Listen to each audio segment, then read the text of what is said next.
name is Rasti Jabbar, and today in this video presentation I will explain my project 2. And the project 2 is basically a project about guiding a rat from a starting point of the maze to the end point. In this maze, the walls are represented by 1, the open door represented by 0, and the solution path represented by 9. The rat can travel in 8 possible directions.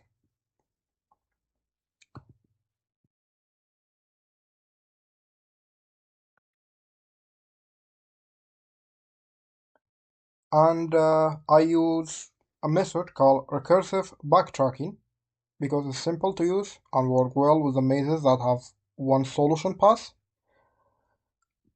And this is the pseudocode for the recursive backtracking algorithm. This explains how the recursive backtracking algorithm starts at the entry point and checks if the rat has reached the exit.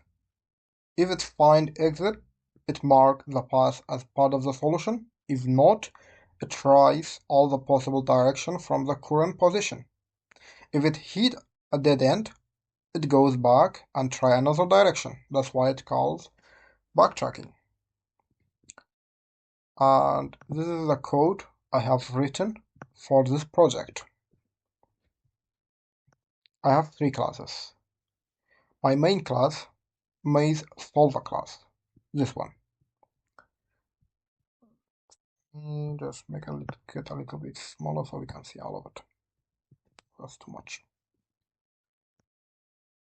This is better.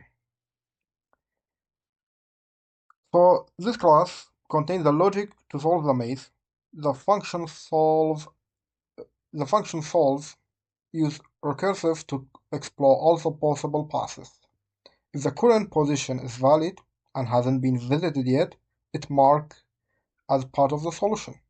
Then it checked every direction one by one, and if the solution is found, it stops. If not, it removes the mark and goes back to try another path. So basically this is all in this class. And my second class is program class. This file is where everything comes together. It initializes the maze, sets the starting point and the exit point, and call the solve function from the maze solver class. Once the solution is found, it prints the maze, shows the path as 9, and if there's no solution found, it prints a message. It says no solution found. My last class is this one. This is a helper class that makes the solution easier to understand. It has a function called print maze, which prints the maze and highlights the solution path in green. This help us to basically see the solved path directly in the outcome, and it improves the visual of the outcome.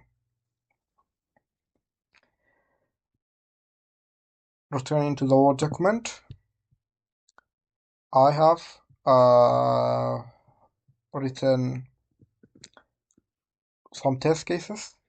I have tested this program on 4x4 maze, on 12x12 maze, and 6x6, and 25x25. And I have tested in many ways. I have tested on a multiple path that only one of them was correct, like test number 5, and it passed. It found the correct exit point. And I tested where it's all surrounded by 1. There was no exit point, and as expected, no solution was found. And I tested on small maze, 4x4, and big one, 25x25. Uh, due to the time, I cannot demonstrate all of it, but I will demonstrate number 7 and number 8,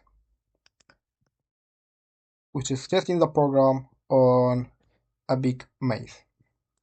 And this is the maze of all the test cases that I use. So let's run the program. As you can see, it is pretty fast at finding the correct path and highlighted in green. And as you can see, it only highlights the correct path for the route. And if we try to change a little bit, for example, if we change this one, this 0, 1, now we expect the program to not find any solution. So let's see.